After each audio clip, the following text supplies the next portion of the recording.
Canadian شہری Joshua boil اور ان کی 28 سالہ امریکی بیوی کیٹلن کولمن کو پاکستانی سیکیورٹی اداروں نے اغوا کاروں سے 5 سال بعد بازیاب کروا لیا، جسے قومی اور بین الاقوامی میڈیا نے واضح اور جلی حروف کے ساتھ کوریج دی۔ میڈیا رپورٹس کے مطابق امریکی خفیہ ادارے نے پاک فوج کو اطلاع دی کہ غیر ملکی خاندان جس میں کینیڈین شہری اور اس کی بیوی اور 3 بچوں کو افغانستان سے پاکستان منتقل کیا جا رہا ہے۔ 11 اکتوبر 2017 کو پاک فوج نے کرم ایجنسی سرحد کے قریب کارروائی کرتے ہوئے انہیں بازیاب کرا لیا۔ تفصیلات کے مطابق اس امریکی جوڑے نے 2012 میں اپنے سفر کا آغاز کیا اور وہ روس اور وسط ایشیا ممالک قازقستان اور تاجکستان سے ہوتے ہوئے افغانستان پہنچے، تاہم انہیں شمالی افغانستان میں اغوا کر لیا گیا اور کولمین کے والدین نے اپنے داماد کی آواز آخری مرتبہ 8 اکتوبر 2012 کو سنی تھی اور وہ اس وقت افغانستان کے کسی غیر محفوظ علاقے میں قائم انٹرنیٹ کیفے کال کر رہے تھے۔ پاکستانی فوج کے شعبہ تعلقات عامہ ISPR کی جانب سے جاری کردہ ایک بیان میں کہا گیا ہے کہ اغوا ہونے والے افراد کو 2012 میں افغانستان میں اغوا کیا گیا تھا۔ یاد رہے کہ جب اغوا کا یہ واقعہ پیش آیا تو کیٹلن کولمن حاملہ تھیں اور قید میں اس بچے کے علاوہ 2 دیگر بچے بھی پیدا ہوئے ہیں۔ اپنے کرب اور تکلیف کو بیان کرتے ہوئے بازیاب ہونے والے جوشو بوائل کا کہنا تھا کہ میرے خاندان نے گزشتہ 5 سالوں میں جس دھوکہ دہی کا سامنا کیا ہے اس سے وہ نفسیاتی اور جسمانی طور پر بری طرح متاثر ہوئے ہیں،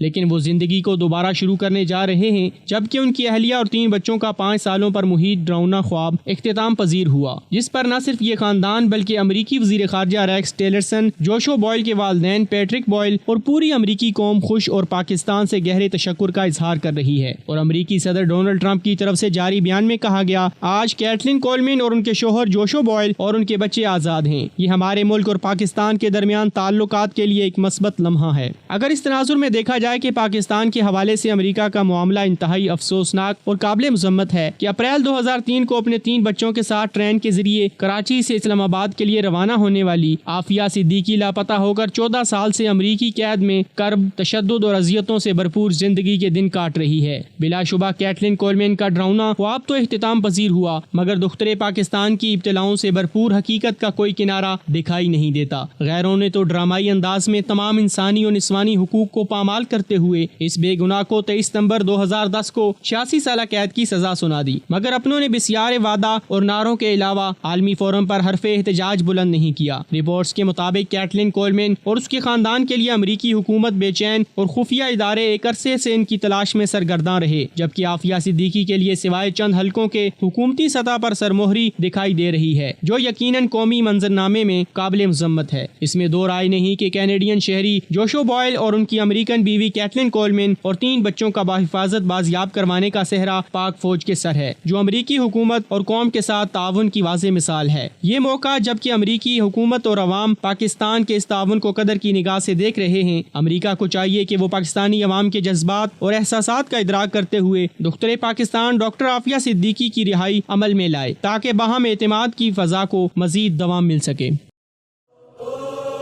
ہر ظلم کے خلاف پہلی آواز، مثال اردو۔